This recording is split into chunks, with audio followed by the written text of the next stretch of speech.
நுண்ணறிவு தொடர்பான மற்றொரு வினாவோடு உங்களை சந்திப்பதில் மகிழ்ச்சி.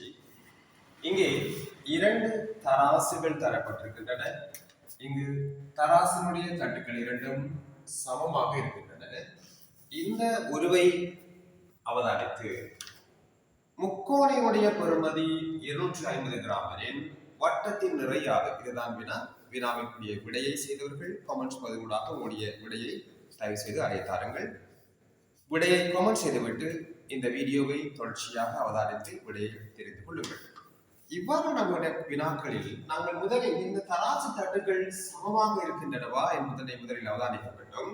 தராசு தட்டுகள் இரண்டுமே சமமாக இருக்கின்றன. எனவே ஒரு தராசின் 2 தட்டுகளும் சமமாக இருப்பின் 2 தட்டுகளிலும் உள்ள மொத்த நிறைகள் ஒன்றுக்கொன்று சமனாக இருக்கும். அதாவது இந்த தராசை நாங்கள் கவனித்தால் இதில் ஒரு பக்கம் 4 வட்டங்களும் இன்னொரு பக்கம் ஒரு சதுரமும் இருக்கின்றன. எனவே ஒரு சதுரத்தின் நிறை 4 வட்டங்களின் நிறைக்கு சமம். 4 வட்டங்கள். சற்று தள்ளி எழுதுகிறேன், காரணம் 40 என நினைத்துவிடக் கூடாது.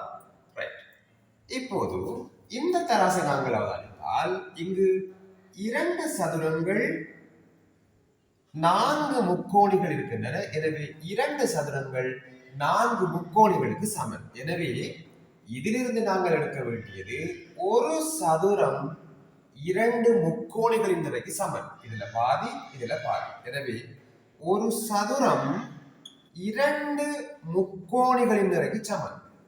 வினாவில் முக்கோணியின் பெருமானம் 250 கிராம் என தரப்பட்டிருக்கின்றது. எனவே இதனுடைய 2 முக்கோணிகளுடைய பெருமானம் 2 தர 250 கிராம், அதாவது 500 கிராம். எனவே ஒரு சதுரம் 2 முக்கோணிகளின் நிறைக்கு சமன்.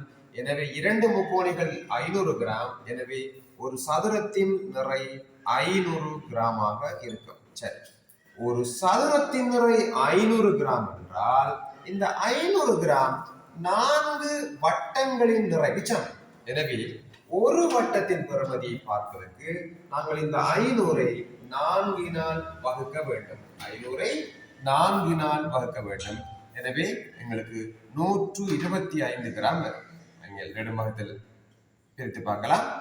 4 8 20 5 4 20. எனவே ஒரு வட்டத்தின் பெருமானம் அல்லது நிறை 125 கிராமாக இருக்கும்.